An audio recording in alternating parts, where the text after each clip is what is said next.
Welcome to the Fantasy Thinker. I'm Jared Quartermatch, and today I was doing some thinking about fantasy. Imagine that. I'm currently slowly making my way through my reread of The Crippled God by Stephen Erikson, and as always, I come across passages sometimes that just really tickle my fancy and speak to me. Um, Whether or not they speak to you, that's up to you.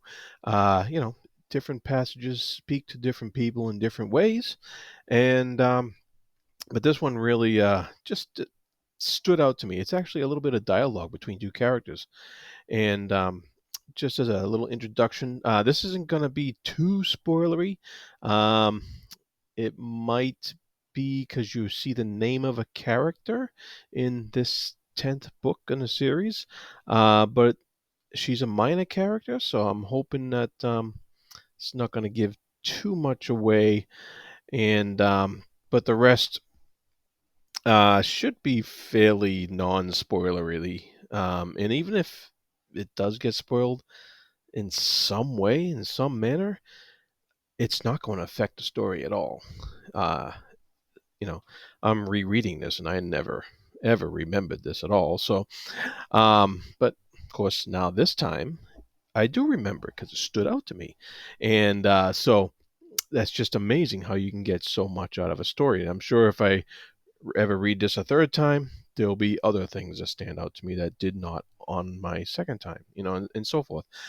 So that is uh, that is the wonder of literature, right? Anyways, on to this prose here. I'll put it up somewhere up here. Um, Quote here. This is just a little pretense. These two characters that are talking, they have become lovers, and they're just wondering about the nature of their relationship, basically. And it starts out. All the children's stories never talked about that, Aranik said after a moment. The prince and the princess, each heroic and strong, equals in the grand love they win. The tale ends in mutual admiration. That tastes a tad sour. That taste is of self congratulation, she said. Those tales are all about narcissism. The sleight of hand lies in the hero's mirror image. A princess for a prince, a prince for a princess. But in truth, it's all one. It's nobility's love for itself. Heroes win the beautiful lover. It's the reward for their bravery and virtue. And those lovers are not but mirrors, shiny silver ones.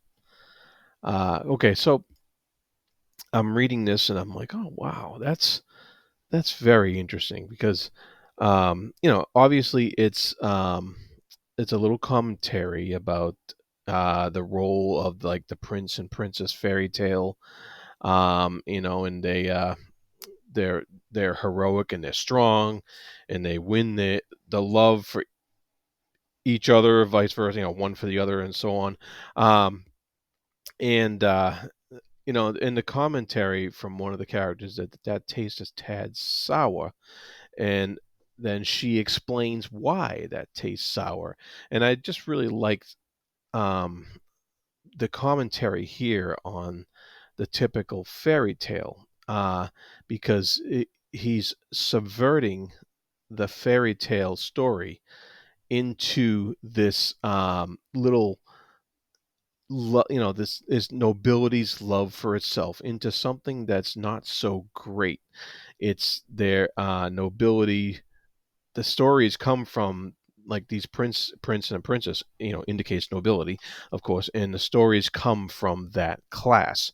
And so uh, that lends itself to looking at themselves because they're the heroes in the stories, and they come across as wonderful and grand and beautiful and heroic and all that stuff. And this, if you know the stories happening in Dust of Dreams and the Crippled God especially, um, a lot of these people don't look beautiful, heroic, and virtuous, and brave, and all that other stuff, and that shiny and stuff like that, and so right there, it seems to me that Erikson is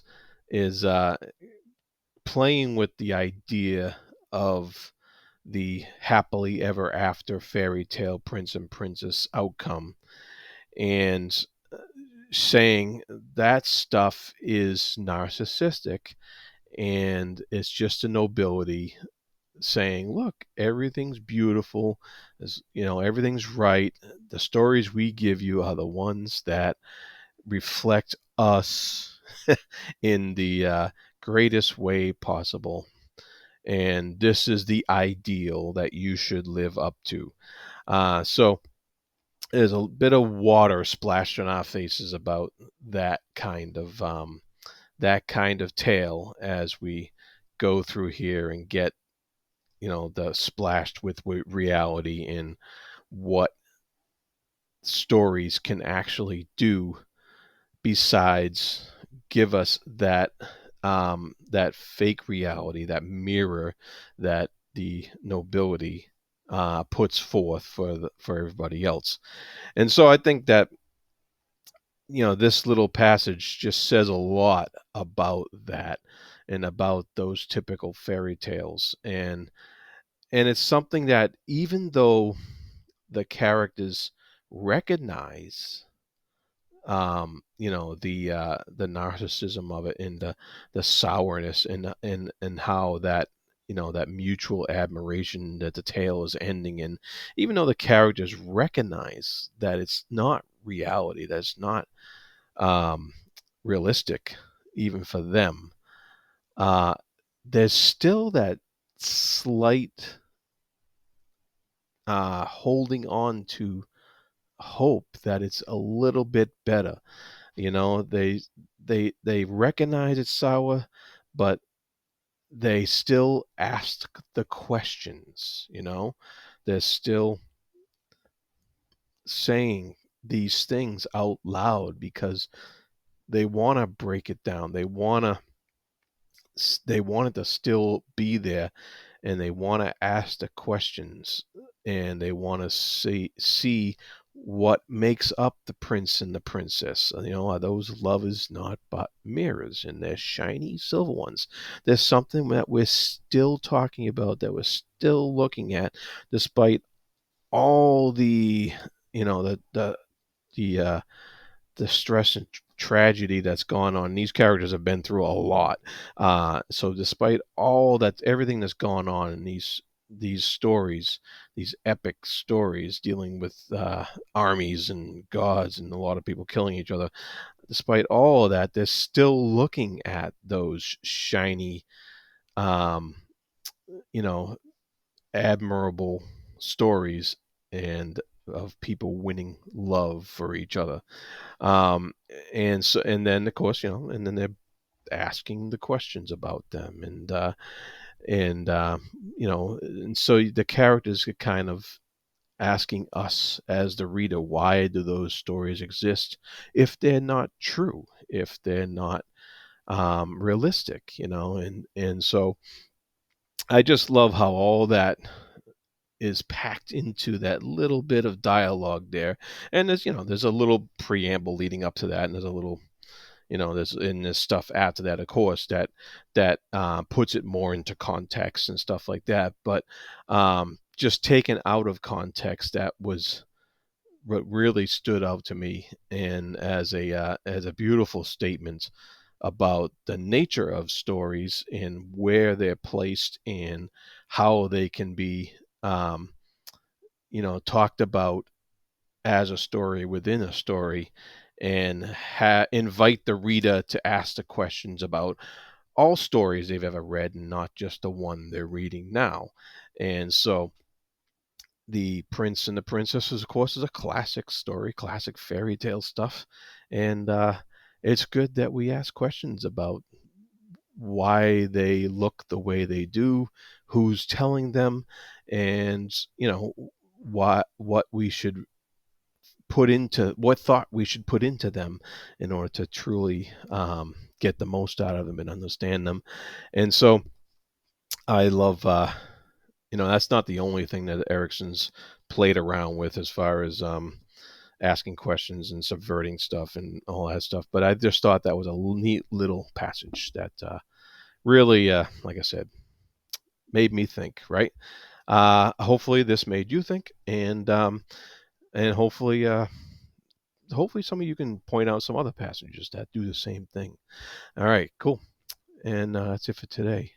As always, like and subscribe below if you like this, and be good to each other. Thank you.